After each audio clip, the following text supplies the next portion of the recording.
AIMIM के पश्चिम बंगाल के अध्यक्ष कोलकाता प्रेस क्लब में संवाददाता सम्मेलन करके बताया कि वह आने वाले पश्चिम बंगाल विधानसभा चुनाव 2026 में सभी 294 सीटों पर प्रत्याशी उतारेगी और एक नंबर दिया जिसे मिस कॉल करके सदस्य बनाया जाए। West Bengal MIM all India Majlis Ittehadul Muslimeen जो पूरे देश में बैरिस्टर असदुद्दीन अवैसी साहब के साथ हमारे पश्चिम बंगाल में भी सालों से हो रही मेहनत के लिए आने वाले दिनों में हमारा क्या हाजिर है। हमारे सामने बैठे हुए और दूर-दराज से जितने भी प्रेस फ्रेंड्स हैं, आप सभी को बहुत बहुत शुक्रगुजार करते हुए अपनी बातों को शुरू करता हूँ।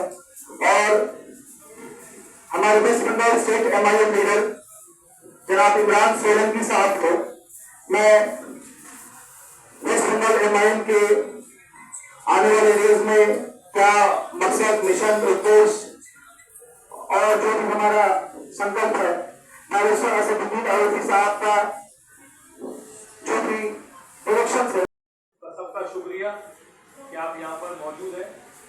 हमें आपको ये जो प्रेस कॉन्फ्रेंस हमने रखी है, हम हैदराबाद में थे और आप सब जानते हैं 2026 के जो इलेक्शन आने वाले हैं विधानसभा के, एमआईएम लड़ने जा रही है इलेक्शन। दूसरी अहम बात, महाराष्ट्र में एमआईएम लड़ी, उत्तर प्रदेश में लड़े, बिहार में लड़ेंगे, अभी झारखंड में लड़े, तो बंगाल स्किप नहीं करेंगे, महाराष्ट्र में भी लड़े। आपने देखा दिल्ली में जो हमारे दो कैंडिडेट थे, इफौर रहमान साहब और हमारे जो दूसरे थे ताहिर हुसैन साहब, उस्मानाबाद से हम इलेक्शन लड़े।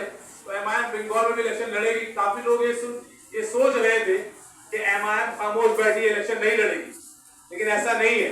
एमआईएम की हमारी मेंबरशिप चालू थी, हम लोग काम कर रहे थे, हमारे सारे वर्कर्स काम कर रहे थे और इसका ये नतीजा हुआ कि हम जब पंचायत इलेक्शन लड़े थे तो हम लोगों ने 60,000 करीब वोट लिया था मालदा से। मुर्शिदाबाद से हमने वोट लिया 32,000। पंचायत इलेक्शन में हमने 8 सीटें जीती वहां पर।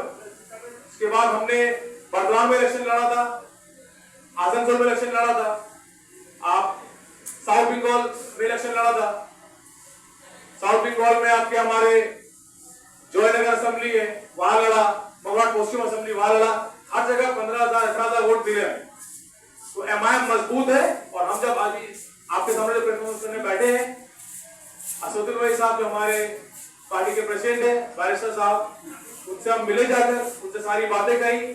उन्होंने बताया कि नहीं इलेक्शन लड़ना है और उनको सारा आपने डिटेल बताया। तो उनके इंस्ट्रक्शन पर ये प्रेस कॉन्फ्रेंस हो रही है और हम आज एक दो अनाउंसमेंट करने जा रहे हैं यहाँ पर। पहली बात तो ये, अभी हम बहुत सारे मुद्दा सुन रहे हैं। जेपीसी की मीटिंग भी हुई कोलकाता में, पूरे इंडिया में हुई वक्फ बोर्ड को लेकर। वक्फ बोर्ड को लेकर हम बंगाल में, हम बंगाल की सरकार की बात कर रहे हैं, ममता गवर्नमेंट है या टीएमसी गवर्नमेंट है। आप बताइए, ये सरकार खामोश बैठी हुई है इसके लिए, वक्फ बोर्ड के लिए क्या कर रही है? आज हिंदुस्तान में अगर सबसे ज्यादा वक्फ प्रॉपर्टीज है तो वो बंगाल में है, जो इंक्रोचमेंट हुआ है। तो करीब 8-10 साल पहले डेटा पर हमारे एक भाई मुझे बता रहे थे, तो वक्फ बोर्ड वक्फ के ऊपर नजर निगाह रखते हैं और इसमें काम करते हैं। बोले 8,211 वक्फ स्टेट 10 साल पहले 8-10 साल पहले इंक्रोचमेंट हाथ में था उनका। तो हमारे देश के, हमारे बंगाल के जो एमपीज थे वो कहां मौजूद थे पार्लियामेंट में? 8 एमपी मिसिंग थे वहां पर।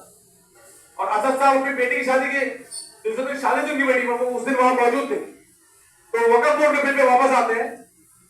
बंगाल की सरकार ने जो वक्फ का जो स्टेटमेंट है, हम ये मानते हैं, हमारा ये मानना है कि वक्फ का स्टेट जो है सबसे ज्यादा कोई खाने वाले हैं तो गवर्नमेंट ऑफ वेस्ट बंगाल है। सबसे ज्यादा टीएमसी नेता खा रहे हैं उसको। आप बताइए, 2,595 वक्फ स्टेट है जहां हम बैठे हैं। हिसाब से लड़ाई करेंगे, देखते हैं सर। आप किसी से अलायंस करेंगे क्या? किसी पार्टी से अलायंस करेंगे क्या? वो बातचीत चल रही है, बहुत लोग हमारे पास आ रहे हैं। वेस्ट बंगाल के बहुत सारे काउंसिलर्स, बहुत सारे एमएलए, बहुत सारे लोग, इवन तृणमूल कांग्रेस के लोग भी हम लोगों से राब्ता में आ रहे हैं। आने वाले वक्त में आपको पता चल जाएगा who is the barrister Asaduddin Owaisi और वेस्ट बंगाल MIM क्या है? क्या एजेंडा लेके जाएंगे आप लोग? क्या एजेंडा लेके जाएंगे?